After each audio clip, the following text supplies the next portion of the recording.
Yeah, I got it. Okay. It's a little box on it. Okay. So you should be able to see the feedback and the rubric from your papers. And if you had any misunderstanding in the directions or in the rubric and you want to make some changes to earn more points, you're welcome to do that. If not, it's also okay because there are lots of opportunities to earn points in various different ways in the class. So it's entirely up to you. And your goals for improving and developing your writing are whatever you're interested in doing. Sometimes it's not a great semester for that. Sometimes people want to think about style, and just whatever suits you best and serves you best. Let me know, and I can give you feedback in that way. I will. Excuse me. I will attempt to share our screen, but it's been really wonky lately.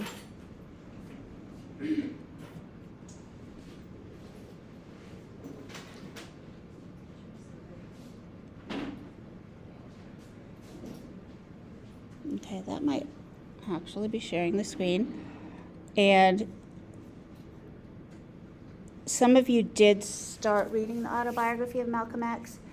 If you don't have a copy of the book and you want one, I ordered some extra print copies of the autobiography of Malcolm X and of The Bluest Eye from, I think, Better World Books. And so I ordered extras to get free shipping. And I have a copy, at least of each of those, that I paid like $6 for. So since I got free shipping, if you want to get one for $5, just let me know. I think they're in my office because that should be cheaper than the rental. And like I told Lisette, is that your name? Yes. Okay, sometimes I'm just like, I know this person's name, but have I said it out loud? The due dates for our assignments are dates by which I hope to start grading them or have them posted or be aware of what's going on. And they're there to help you stay on track. So Blackboard, of course, is obnoxious about due dates, and I don't know how to change that. I don't think there is a way to. But my point is that if you turn things in late, it doesn't bother me at all. I just want to be sure that everyone's making good progress. And if you're not, then there's Starfish and midterm grades where I would reach out to you. And we talked a little bit last week about Dash for Liberty and particularly about Colored American Magazine. And I think I had temporarily misplaced the shorter version of a PDF for the Colored American Magazine. And I just thought I uploaded it, but it's not showing up once again. So we might skip over that. Okay, here it is. I know that the download for the whole document was a little bit slow. So this is the magazine that Pauline Hopkins in part edited and also wrote for. And one of the things that we do in African American studies that I have worked on extensively is looking through historical African American newspapers and magazines. And very often we come across stories or novels or other kinds of writing in those that people weren't aware existed. They've been forgotten about for 100 years. Now, I don't think that is the case in particular with Pauline Hopkins, but I think you'll notice some interesting things just from looking at the visuals of the Colored American Magazine about the publication. First of all, if you look at the cover, the decorative cover, what do you notice about it? Just about the pictures. Well, first I noticed the color. Uh-huh. The contrasting colors, so it makes them pop. Yeah, it is very pretty. So I feel like it grabs your attention. And it's also kind of a version of red, white, and blue, so that kind of re-emphasizes the Americanness of it. We're just talking about the cover of Colored American magazine because I don't think we'll have another opportunity to really think about what's called print culture and the ways that periodicals appear. And I mean, we talked about Freedom's Journal, but obviously I like it a lot, so we're doing it again. What are the pictures of the two on the side, like on the outer part of the picture? That's a very good point. It says Wheatley, and it's a drawing of the woodcut of Phyllis Wheatley, if you remember that, and also Douglas. So it's great, I think, that they're paying homage to or honoring Phyllis Wheatley on this cover and creating this tradition of African American literature by going back to a few previous generations.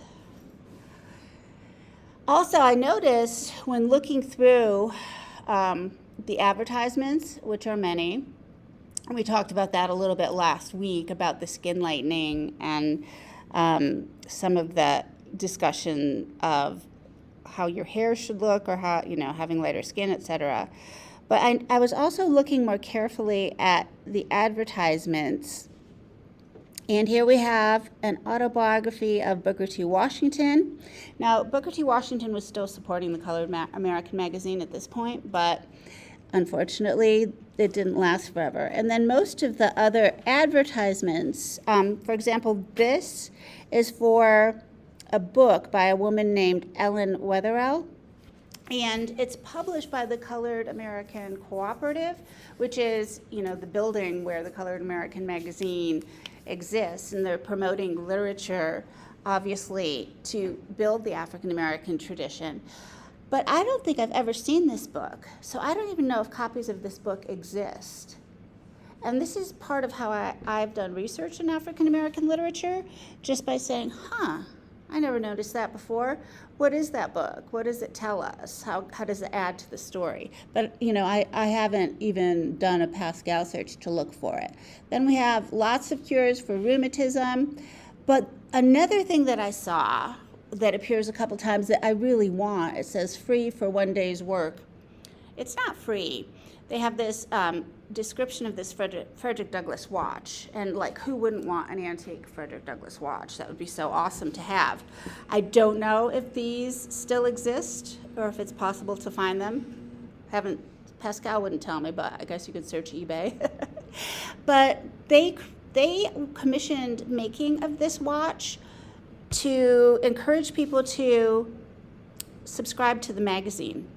So if you got a 1-year subscription to the Colored American magazine and paid an extra $1.15 or something, then you could get your subscription and your very own Frederick Douglass watch. And so when they say free for one day's labor, they're saying that's shipping and handling, typical advertisements in the back of magazines kind of thing. But I also thought that was super cool. It's also funny because it seems like everybody had flatulence and possibly still does, and rheumatism and all of these powders for headaches and stuff like that. So these are just really fun to look at, and I uploaded a shorter version of Dash for Liberty in case you want to look at these and get directly to the story without having to figure out how to search through the whole magazine. Now, the other connection that I don't think we talked about in the magazine is when Madison is hiding, trying to get back to his wife, having escaped to the north and returning to get her. He hears people singing about a big supper and singing this refrain, shuck that corn before you eat. And I meant to also search this. Here's a list of things I didn't get around to see if that's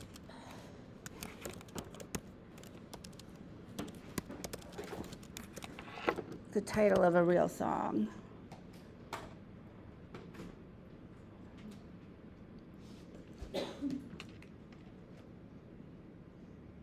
And we could actually listen to that song, and there's an official video. What? Country feedback.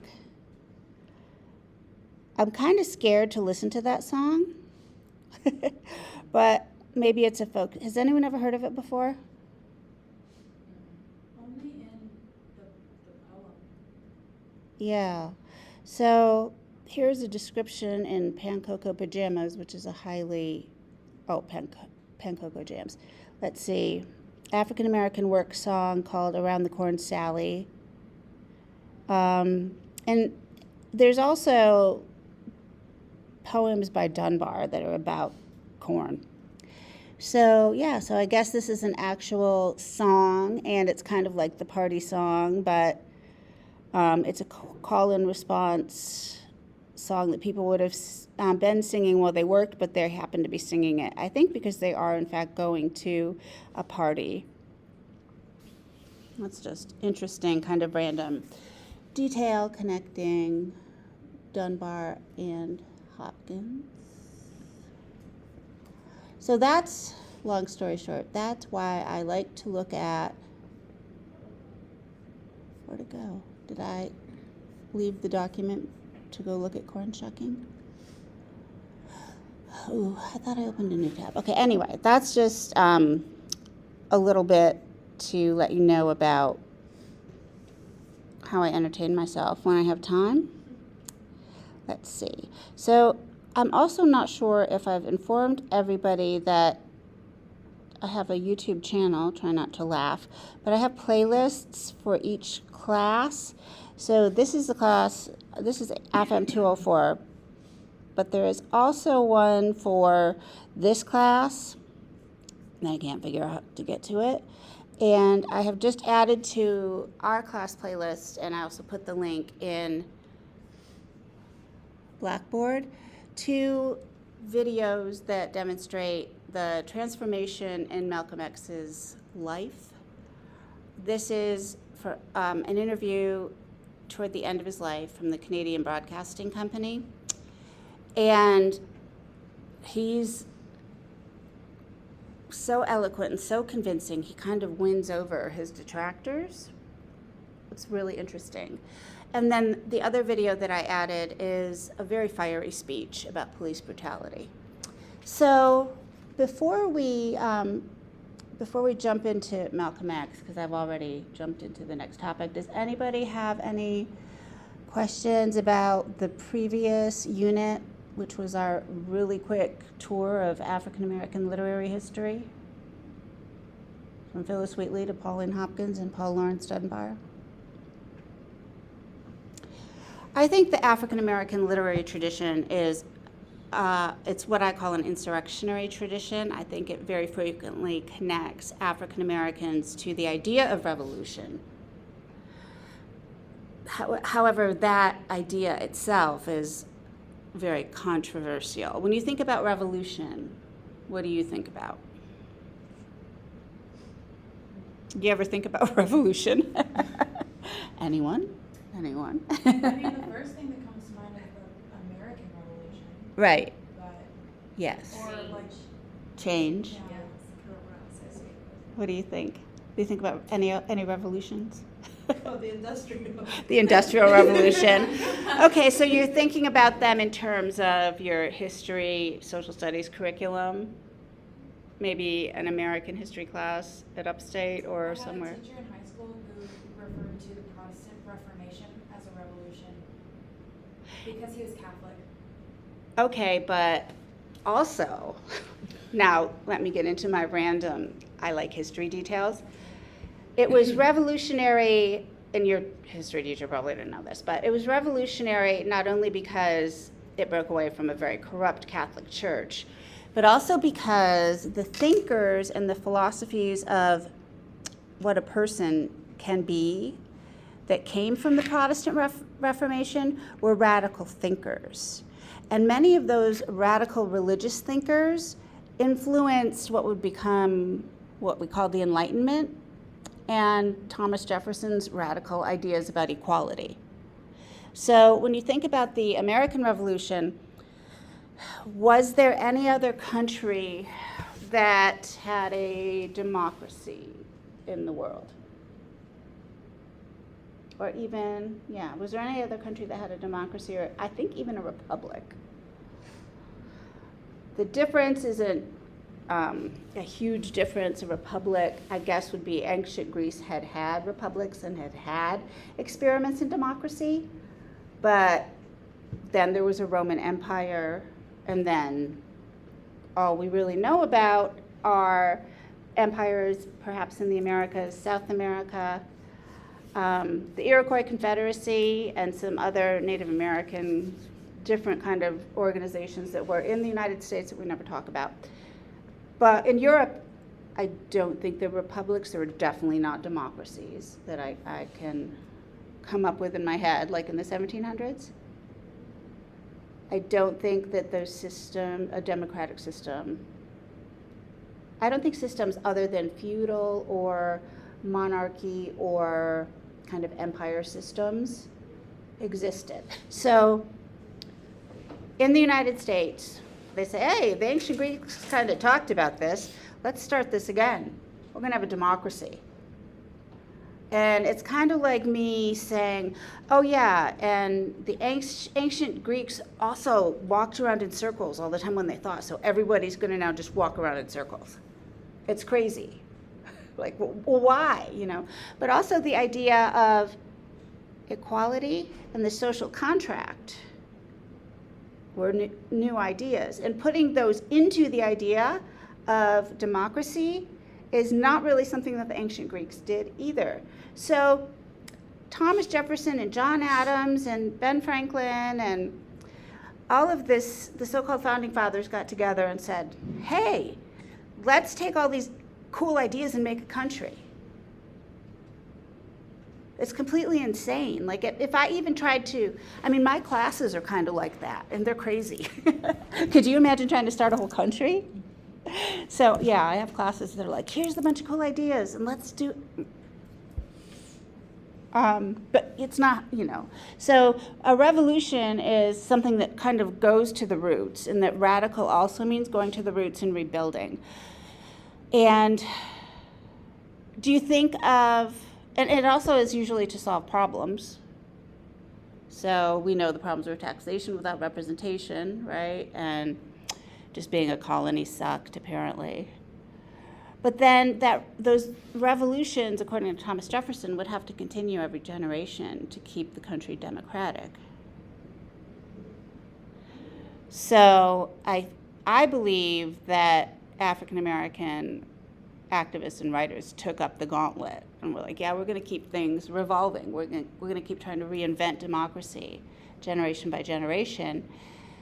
And it's interesting that now we have a Supreme Court that wants to embrace and maintain and treasure the original intentions of the Constitution when it was written in 1780. Bless you. Thank you. But Thomas Jefferson himself was like, we're going to switch it up and have a revolution every generation. That I guess the idea of revolution today might not have the same implications. Any other thoughts about revolution in general? Has there been revolutions recently? Yeah. There was a revolution in Lebanon. I don't know if it's still going on, but as of a year and a half ago, it's in the Middle East. Yes, it's kind of connected to Africa, I think, next to Libya. I have a really good friend who lives there. They had shut down the entire postal service and those roads and stuff, so she couldn't get her mail or go anywhere for a while. She also has this crazy disease that has her in and out of the hospital. Yikes, that would be bad during a revolution. Huge revolution. The government had been overthrown. Oh, wow, that's crazy. So. Yeah, there are lots of revolutions in various countries pretty regularly. I haven't taken note how American is that, But yes, Lebanon certainly, and the Taliban would say that their movement is a revolution. There have been various revolutions in Central and South America. You know, my favorite one is 1791, and it's the Haitian Revolution. But today, I don't think that the word revolution, well, and people thought it was pretty crazy to have a revolution even in 1776. Most people living in the Americas. And interestingly, people in New York State were like, go away. We don't want any part of this nonsense. So, what do you think? So yes, in terms of the connotation, when you think of Malcolm X, what do you think about? Do you think of revolution? Do you think of the word militant?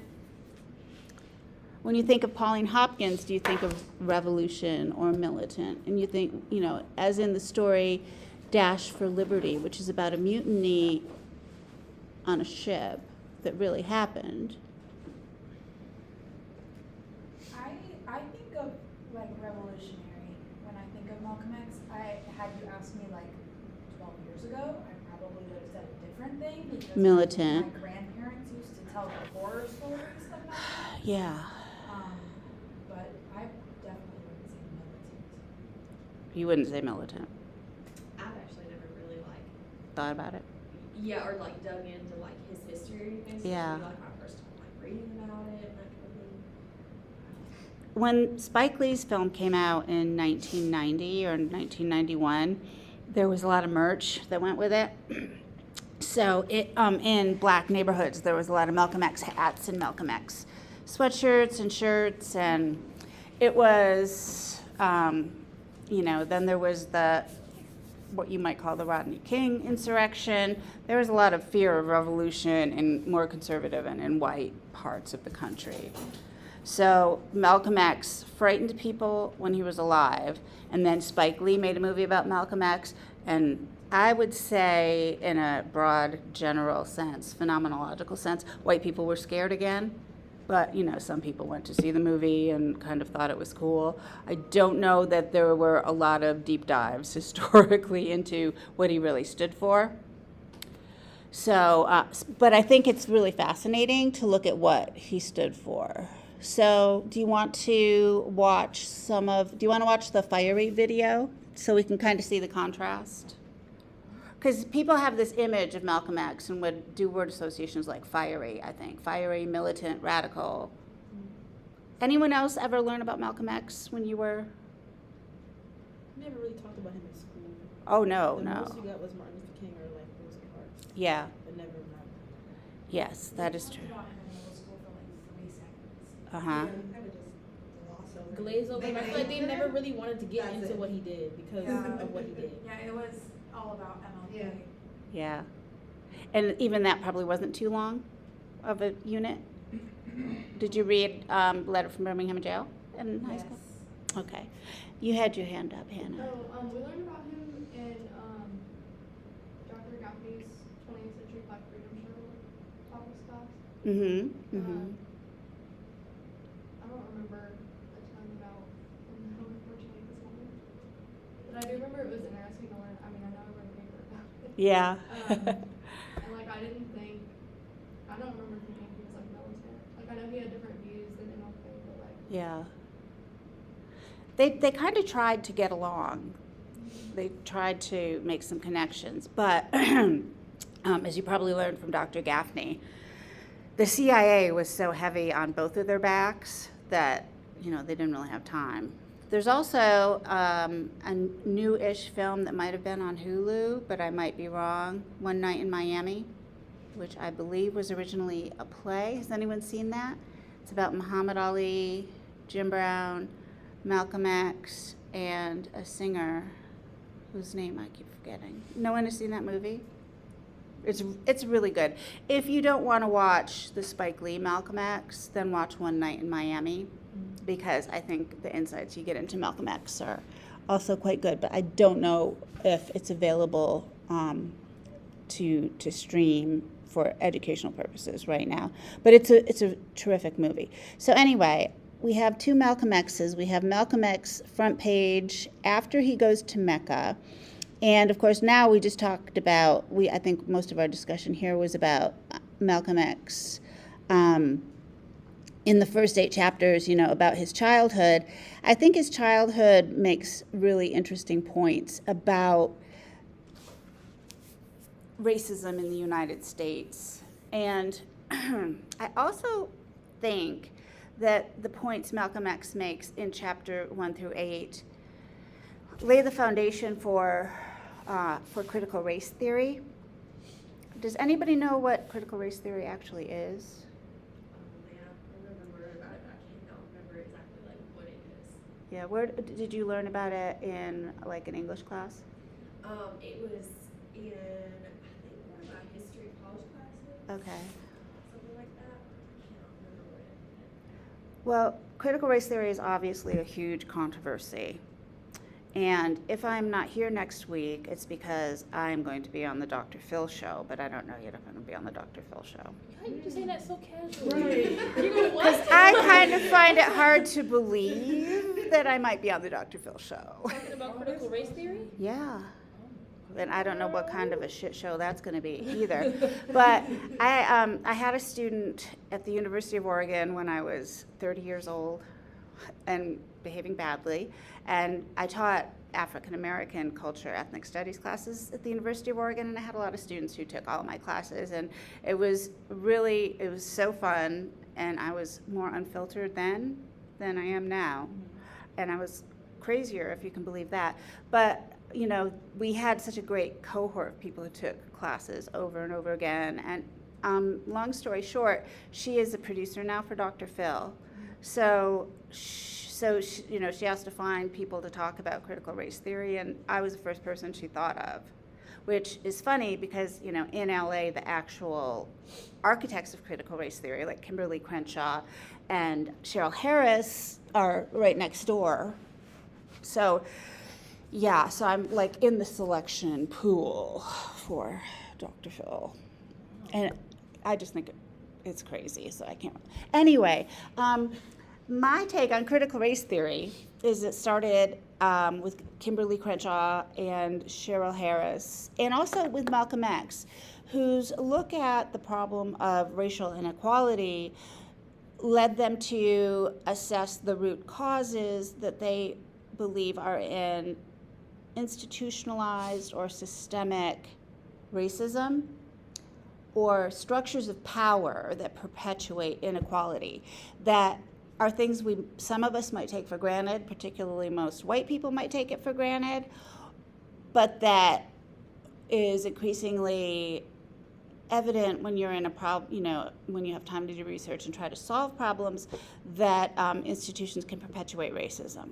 So if banks are pitching their predatory loan program by getting African Americans to sign over their house to get some kind of a loan, then that would be an example of institutionalized racism. So in economic institutions, their best practice is, let's see if people are going to go for this predatory loan mortgage scheme. Let's try it first by calling in African American neighborhoods. And that's what happened, apparently, with the great mortgage crisis of 2008. So there's other examples, of course, the criminal justice system being well known, the prison system. And it was Hillary Clinton and Bill Clinton who started this tough on crime rhetoric. And so, obviously government's an institution of power. The Democrats' hands aren't clean.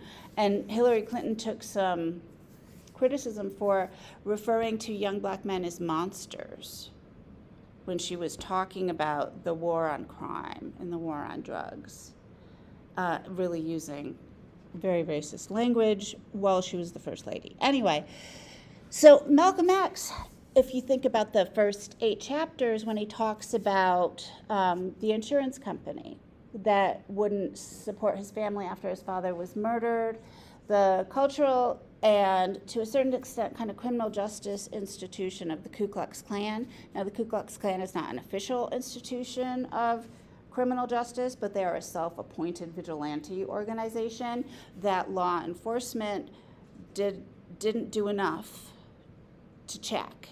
So, that connects to law enforcement because law enforcement is supposed to protect us. So the Ku Klux Klan shouldn't be able to burn down our house. So that's another institutionalized example. The educational system. There are literally tracks that place students of certain income levels, but also a lot of Liz, I think you talked about that a little bit in your paper, right? About Education, about the ways of education. yes, how teachers are implicitly biased Mm-hmm. in both gender and race. Yes. And that leads to tracking, and that leads to the cradle to prison pipeline and all kinds of things that are all part of the idea of institutionalized racism. Can you guys think of any other examples? And there are other institutionalized problems. Certainly there's gender inequity that feminists would argue is institutionalized. There is the idea of the medical model of disability, which sees people who have disabilities as having faulty or defective bodies, whereas the disability studies social model of disability is that our built culture is inadequate to meet the needs of all kinds of bodies. There's just bias in the medical field in general. There's so Now that you mention it, I remember that some doctors used to believe that black people couldn't feel pain the same way white people do. So a lot of black women, when they would be going to the hospital to give birth to their children, they would die of childbirth because the doctors wouldn't believe that they're having as much pain as they say they are. That was a very common thing. There was a study about 5 or 6 years ago that found medical students still carried that perception that black people are more tolerant or more capable of dealing with pain, and even black medical students had that kind of implicit bias. It's unfair to even judge like that. Like that's so immoral. I feel like. Well, Everybody experiences pain, but it doesn't have to depend on your skin color for to be like, okay, they don't feel as much pain.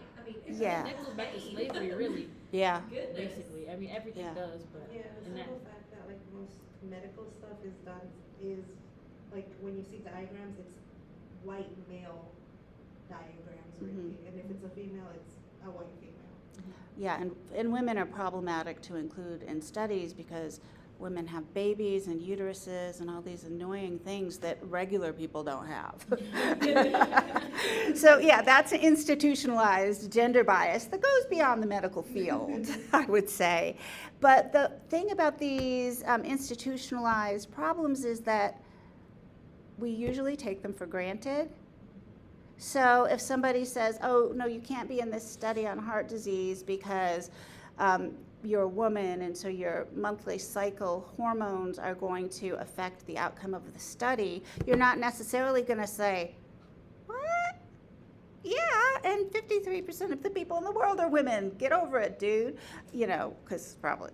And there are women doctors and researchers who also struggle to step out of those really taken for granted institutionalized systems of power that let us just think that things are supposed to be as they are. That there's the idea of meritocracy is institutionalized in many different ways. Have you heard of the idea of meritocracy? It's part of the American dream that the harder you work and the more kind of self-effacing commitment and also kind of genius and intuition and hustle you have, the more successful you will be. So Malcolm X clearly had a lot of hustle and worked a lot in these early chapters, but he ended up in prison.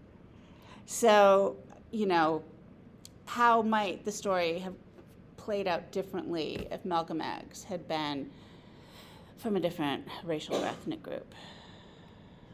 and had not done the things that he did, publicly, I guess, that angered certain groups of people. Yeah. But even in his childhood, where would he have gone? So anyway, I'm going to go back to fiery Malcolm X now. And anger, there's also the question of anger. When is it okay to express anger? And how should we react to other people's anger? Oh, great. I love it when we get to watch the Medicare commercial.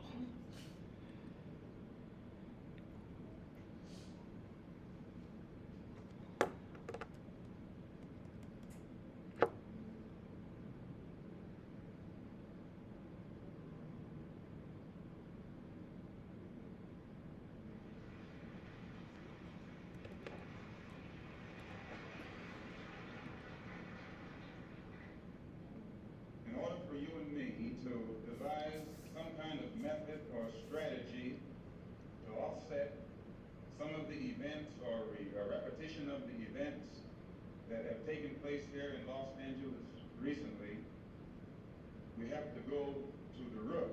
We have to go to the cause. Dealing with the condition itself is not enough. And it is because of our effort toward getting straight to the root that people oftentimes think we're dealing in hate. We are oppressed. We are exploited. We are downtrodden. We are denied not only civil rights, but even human rights. So the only way to get some of this an exploitation away from us or aside from us is come together against the common enemy.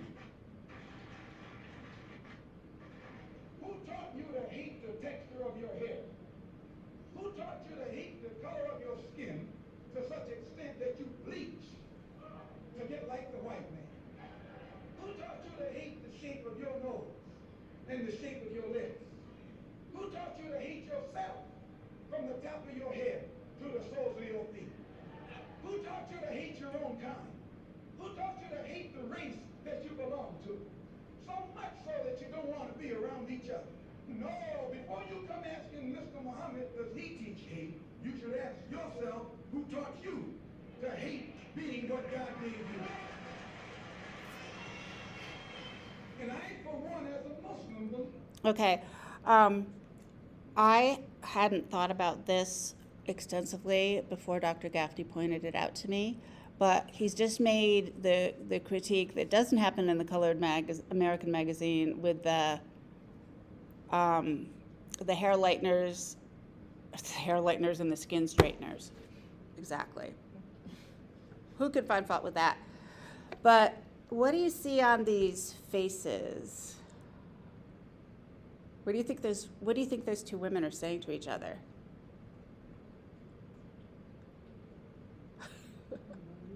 Maybe they're talking about how fine he is, because he's a good-looking man. Or like, well, he's fine, but I guess with my straight hair and bleached skin, I don't have a chance. He's saying that, and here are women with their hair straightened right in the front row. I feel like that was very common though, Yeah. for women in that time period. Everyone straightened their hair. Nobody really just Yes. wasn't, I guess, accepted. Yes, absolutely. Yeah. So, but they also might think like, so yeah, he might sound a little crazy. Like, of course we straighten our hair. I have a job, because there were rules certainly about hairstyles and the jobs that you could have. There still are. Mhm. There, like, I know, at my job, the girls aren't allowed to wear their, hair, like, really long braids unless they put it up in a bun. I work at Cracker Barrel. I used to too. That's why I quit. Yeah. Yeah. That does not surprise me at all. Which doesn't make sense. Maybe this is just my ignorance, but I mean, how much hair is really falling out when it's all braided all the way down your back? It's much less than when. So like Hannah could wear her hair down at Cracker Barrel. She'd have to pull it back. Okay. But she'd be able to wear it down. Like, Yeah. the people with like really long braids, they have to put it up. Yeah. Like, Because that's super comfortable when you got long, heavy braids on your head. I'm sure. Last semester, in one of my education classes, I read a book called Push Out. Have you ever read that one? No. It's really good. It talks about like the criminalization of black girls in schools. Yeah. And one of the major things was like how they couldn't wear their hair in certain ways, which Yeah. just does not make sense to me at all. But it has a lot of important points in it. But that one kind of, I was just like, why? There are laws that people are trying to pass called the Crown Act that, I mean, I think the U.S. Marines just changed their law about dreadlocks, but they were not allowed. They're considered unruly and messy. I feel like every year during like graduation season, I always see on like social media that somebody couldn't walk across the stage because they had their hair in a certain style, or they couldn't play at a certain sporting event because their hair wasn't a certain style. So I'd it's love like to ask every- these people, why does it matter? The New York Yankees doesn't You ask permit them that, players they to go, have a beard. Yeah, I was about like, is it affecting you? Mhm. Is it your hair? You know? Well, because it promotes assimilation, and assimilation, according to Malcolm X, promotes inferiority. Separate is inherently unequal, but how do you love your curly hair if it's socially unacceptable? I think that the Marine Corps also required women cadets to wear makeup because you had to be sure not to get mixed up when they were in their dress uniforms. You know, you had to know who the boys were and who the girls were, because otherwise, if you can't tell if it's a boy or a girl, then you have sexuality issues, etc. But crazy, yeah. I don't wear makeup most days. Well, then don't be a Marine cadet and don't put on your dress blues, because you could be confused for a boy, and that would bring. I mean, even when you say that, it's like, okay, you may think I'm a boy, but like, Again, why do you does need it to know matter? that? I'm just trying to word it a certain kind of way. Like, why do you need to know my gender if I'm in the like? You shouldn't be fraternizing with me anyways. You know what I mean? Right, yeah. So it's like, I don't know. Just Yeah. the way that I don't know. That's just weird to me. Yeah, it's all things that we usually take for granted, but that certain rules, when they enforce it, and a lot of times those rules too would just be taken for granted. You know, people would be like, well, of course I'm going to wear makeup when I'm in my dress uniform. Of course girls wear lipstick. People might take that for granted. I think my mother is constantly telling me about her traditional values. I'm like, yeah, and that's worked out really great for you because you're really happy. I shouldn't have said that on the recording. Okay. Yeah. Yes, like women should make dinner. And I said, well, when your sister had her master's degree in chemistry and her MBA, and she was married to a man who didn't have that level of education, and they both worked, and she did all of the childcare, then you think she still was responsible to make dinner every night? And my mother was like, yes, and she did.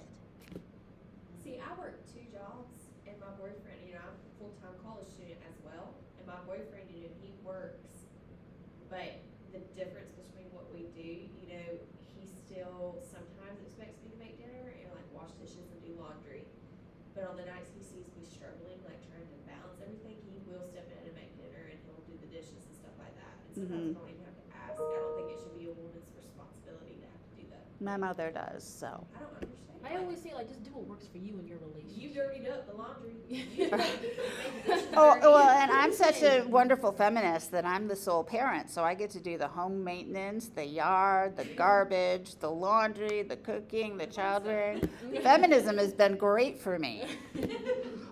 What the hell? I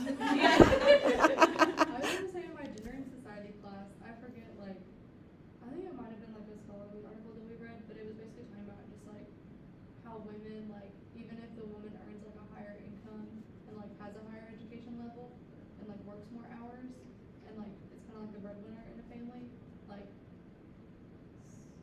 typically she'll be expected to still like also do like the child rearing and like cleaning and cooking and stuff.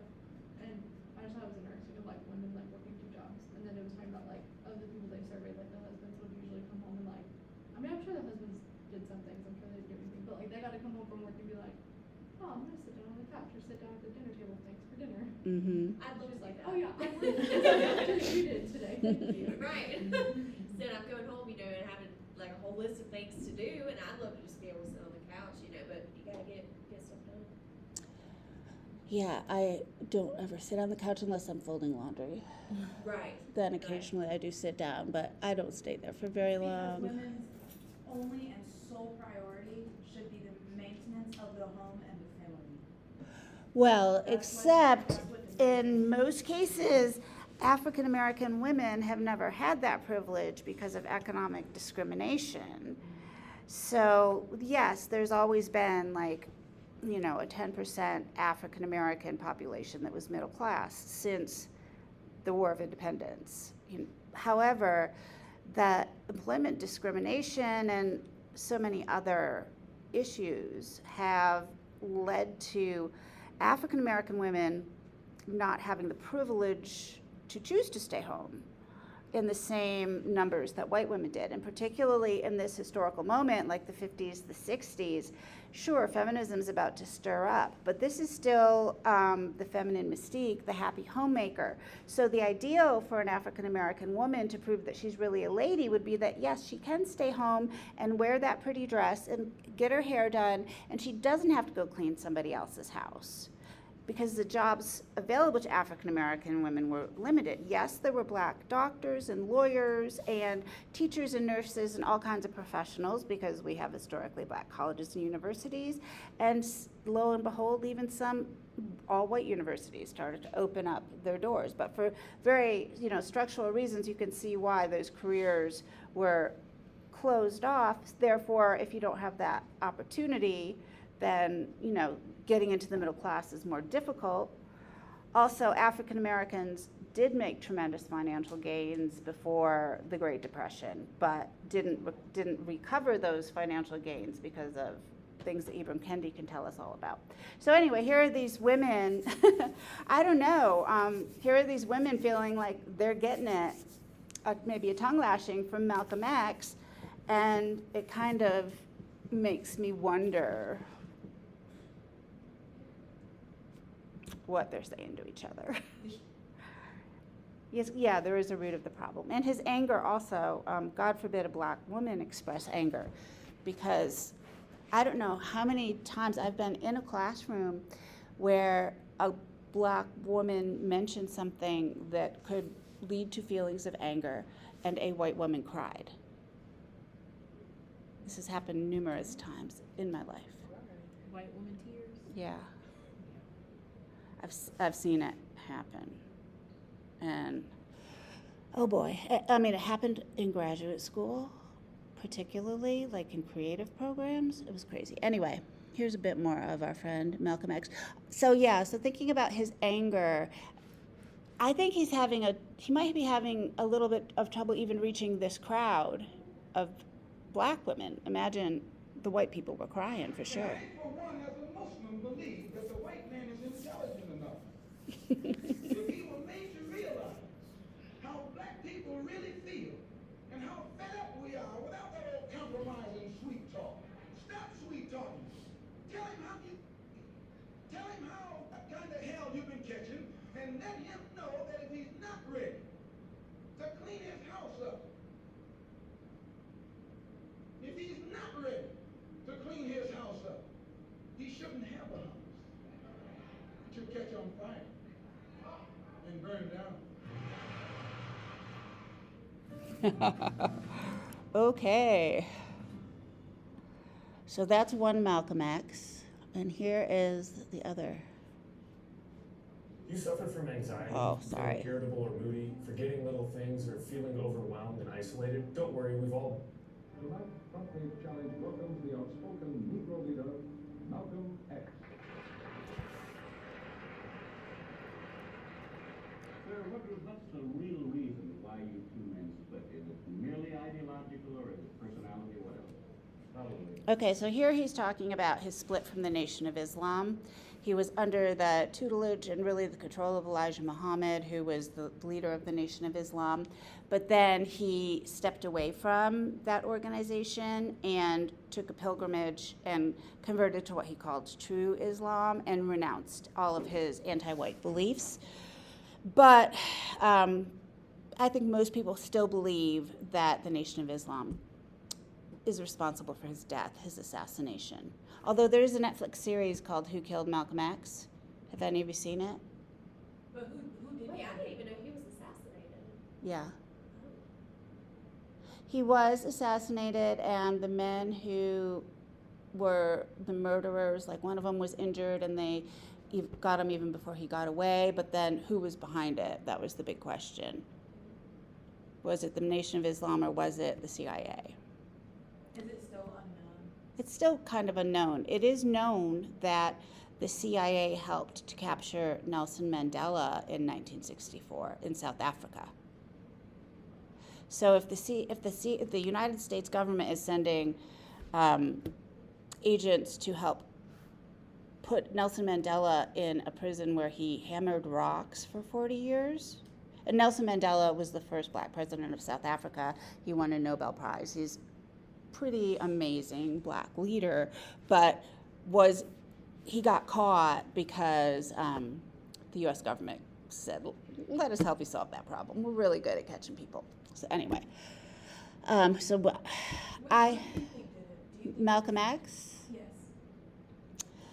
Well, I mean, I don't think it's important to know who did it. I think it's important to understand that if the U.S. government had had an easy way to do it, they would have.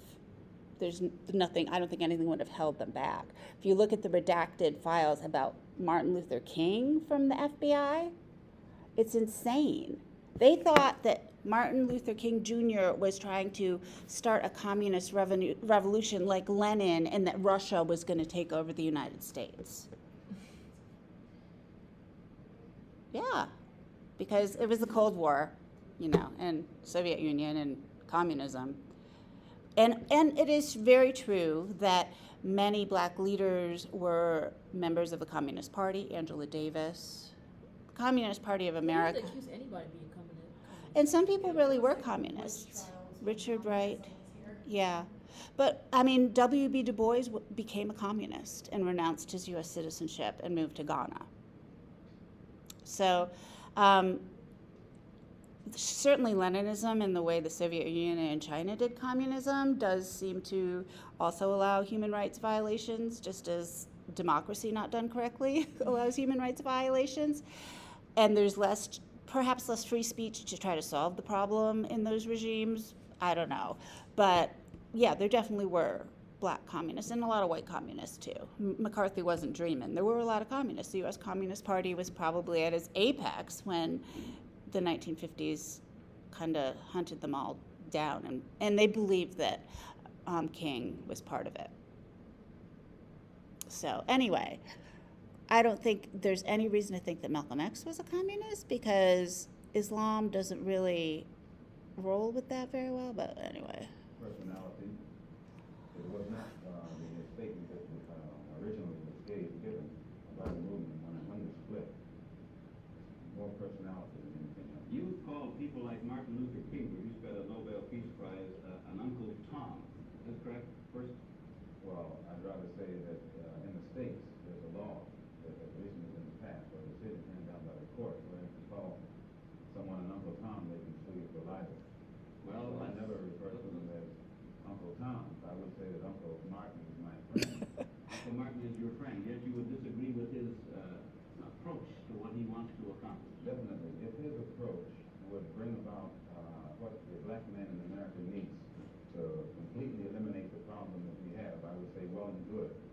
But I very much doubt that anyone who adopts the approach that Martin Luther King has been teaching to our people in that country can point to any meaningful gains that has actually served to solve the problem. Black Muslims have sometimes, whether you have or not, and I think probably you have sometimes, it seemed to me, been preaching. Before we go on with that, so what was King's strategy, and what gains did King have, especially if we think about this particular year of 1965? His whole thing was peaceful protesting. So what kind of changes were the Southern Christian Leadership Conference trying to bring about? What were some of the activist activities in addition to marches? What did they like to do? Yeah, sit-ins at certain restaurants. Yes. So to end segregation, which was legal, to change laws. And 1965 is the year that Congress first passed the Voting Rights Act. And I haven't read the Voting Rights Act, but the point of the Voting Rights Act, and I really should, but I couldn't find it. I was actually looking for it recently. They've like passed new ones, but you know, you can't have grandfather clauses, literacy clauses. You can't create constraints to stop people from voting because you don't like them. And the constraints that were in place in the 60s in the South were, I think in Alabama, I know in the 30s, and maybe even up until the 1960s, there was a lot of voter intimidation because there was the Ku Klux Klan. But if you went to get your voting card to register to vote in Alabama, then the clerk of the court would be responsible for deciding whether you could vote, and there was a literacy clause. So they could use whatever test they wanted to determine your literacy. So a black woman told me, and a whole group of people she was speaking to, but I heard her say, and she was in the march at Selma, and she was knocked out, and a horse tried to step on her head, but it didn't. She lived. But it wasn't the horse's fault. There was a police officer on the horse who tried to get his horse to walk on her when she was unconscious from being beaten at the Selma march. But anyway, she went to vote in Alabama, and the clerk said, all right, to prove your literacy, can you please recite the Declaration of Independence from memory? Or can you please recite the 21st Amendment to the Constitution? And so it wasn't just like asking people to read things. It was saying you have to have these things memorized. So she knew what the things were, and she memorized the Declaration of Independence and went in and recited the Declaration of Independence, and they said, very good, you can vote. But the rules were not applied evenly to black and white seekers of a voter registration card.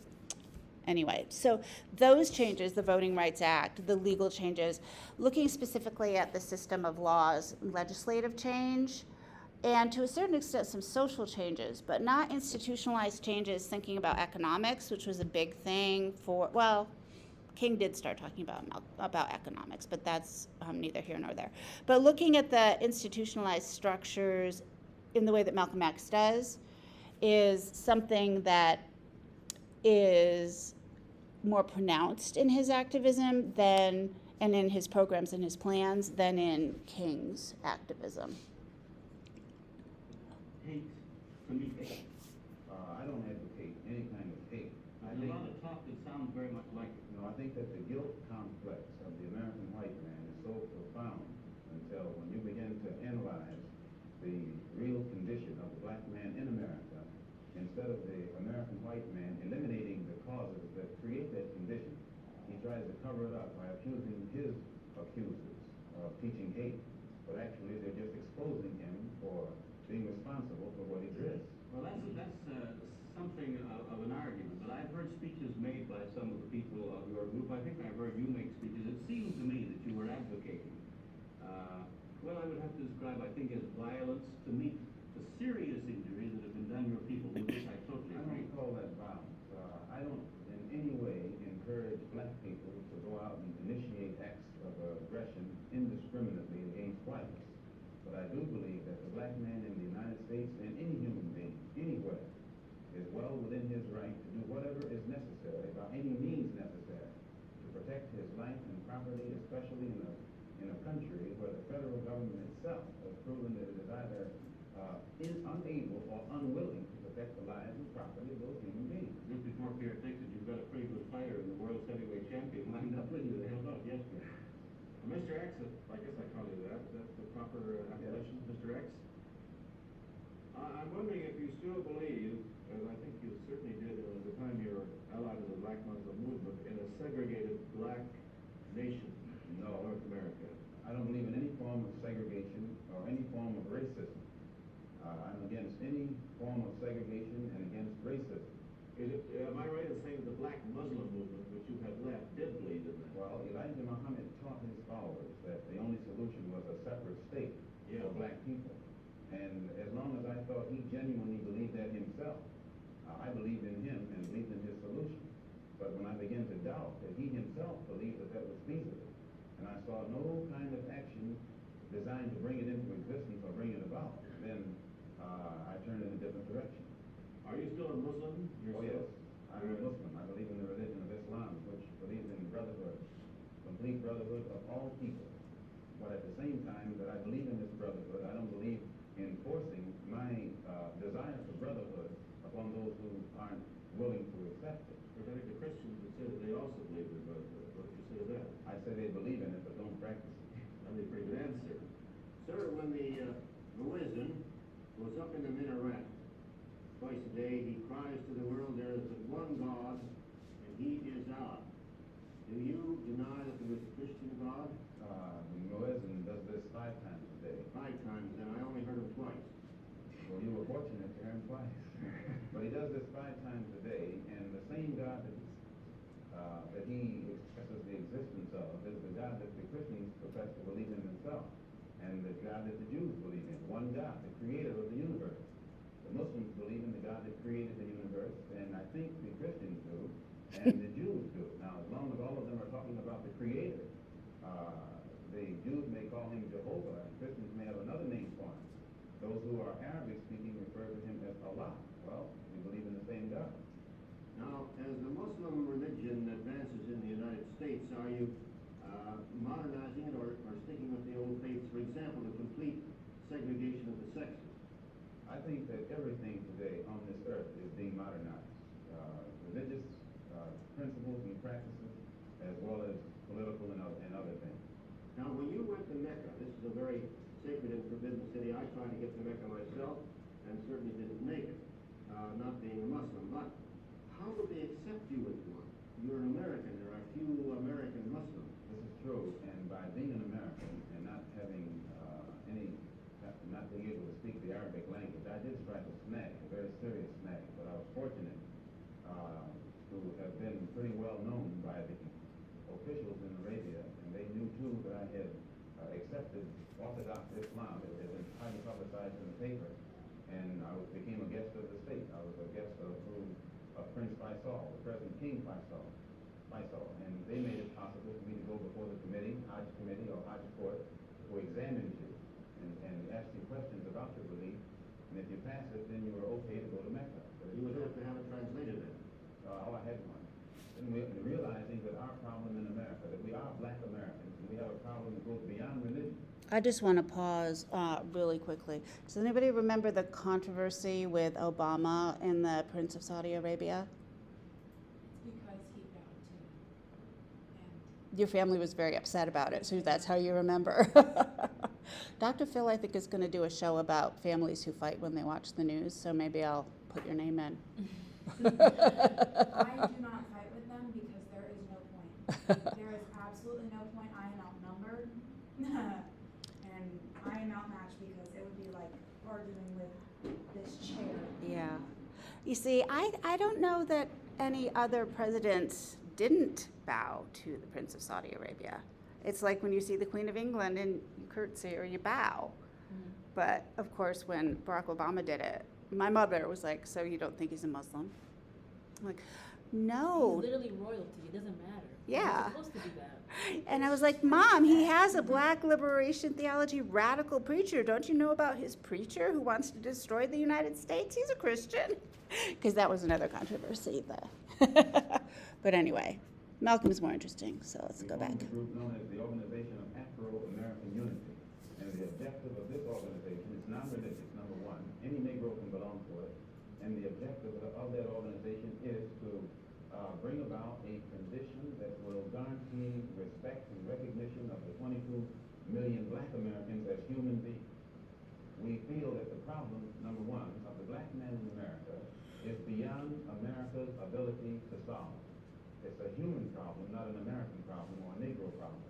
And as a human problem or a world problem, we feel that it should be taken out of the jurisdiction of the United States government and the United States courts and taken into the United Nations in the same manner that the problems of the black man in South Africa, Angola, and other parts of the world, and even the way they're trying to bring the problems of the Jews in Russia into the United Nations because of violation of human rights. We believe that our problem is one not a violation of civil rights, but a violation of human rights. Not only are we denied the right to be a citizen in the United States, we're denied the right to be a human being. Mr. X, may I thank you very much for coming in our program and perhaps clearing away some of the cobwebs of misconception that some of us might have had about your belief. And I think you're a very sincere man, and it takes a lot of courage to admit a former belief is wrong, and we congratulate you for that and the service you performed tonight in giving us your views. Thank you so much. Thank you. So, yeah, I think they cut some of that out, but I think he won them over. You know, at the very beginning, the guy scoffs, and he's like, well, you may have said that, but, you know, by the end, he kind of humbled those journalists, and they were like, okay, wow. And, you know, he doesn't shift his eyes, he doesn't stutter, he explains things with such complete passion that it's... He speaks very eloquently. Yes, it's, I mean, quickly and fluently and without any hitches, yeah, which very few people can do. But it's funny when he says, I don't advocate any violence, and we just watched the video where he said, that house should burn down. And obviously that's a metaphor. Nobody actually went and burned down any white people's houses because of that. But I can tell you lots of cases where the police or even the government burned down black people's houses or neighborhoods. So, and then with all of the insurrections and riots that preceded, now I need to figure out a good way to let you actually see this timeline, because last week I spent a whole bunch of time making another timeline that looks at kind of the history of racism and anti-racism, but I'm having trouble getting this to print out so it's really readable, but I will bring it next week when I figure out how to get a good copy of it. But it basically covers some things that I'm doing in my Black Women Leaders class, which is U.S. Women's Movement, but also a lot of what we're doing in this class in terms of the quick historical run we've had through African American literature and its anti-racist efforts. So this only goes up to like 1919, and then obviously with Malcolm X and everything, we're moving forward into the 20th century. The bluest eye coincides with Malcolm X's early lifetime. It's set mostly in the 1940s. So we're not getting past the middle of the 20th century. You know, 65 is about as far as we'll be able to go. But the Harlem Renaissance is next semester, and again, we won't get past the middle of the 20th century, but the amount of visual and kind of the digital work that I'm trying to do for our class is something that I want to do for the Harlem Renaissance class as well, you know, multimedia and digital, because personally I learn way better with having as many visual aids and visual organizers as possible. So I will give this to you. Even when I try to make the link, it does something weird. I think it just wants me to pay for the professional model. But the other thing about the autobiography of Malcolm X, we've been reading short sections that have been manageable, but now the autobiography of Malcolm X is really long and we only have a couple weeks to work on it. And my assumption is that you will want to read all of this at some point. If you don't get to read the whole thing in the next 2 weeks, we're human. But the way that I make the quizzes is to let you practice some close reading. And I will show you, for example. Oh, that, I should just delete that because that is a really long, boring thing with me talking too much. But all of the questions with these fill in the blanks, and it is the usual Blackboard picky, like you have to have that space and that capitalization or whatever. All of these are segments and excerpts that I took from the autobiography of Malcolm X, kind of like we used the epigraphs in the first paper, because I do want to really look closely at the text to analyze what it says and how it's said as a work of literature. So that said, with multiple attempts and with what's in the quizzes, I think the important points and some of the details will come across pretty easily and hopefully non-stressfully. And I'm sure you'll want to read the whole autobiography at least once in your lifetime. But, since I can't keep up with my own due dates, I'm not going to judge. There's also a lot of different links to watch the Spike Lee film because something's wrong with the internet on campus. So if it asks you to sign in, you don't really have to sign in. I think you can just circumvent by clicking on that Upstate link. But I have different links that will take you to Digital Campus. So you don't have to create an account. You have to accept the cookies. But you can browse through and you'll be able to see the available movies. So over here that people can't see in the recording is, I think you could search and then you should be able to view it. Please select a market. Jeez Louise. Oh, this is something different. This is not a good link, sorry. I never know which links work best. Okay, so the first link isn't great, so then you have to try this link. And I update the links and the librarian sends me new links. Okay, so I'm an instructor. So But is this like a streaming service to the university? it is, yes, Really? yes. It's our own private Netflix.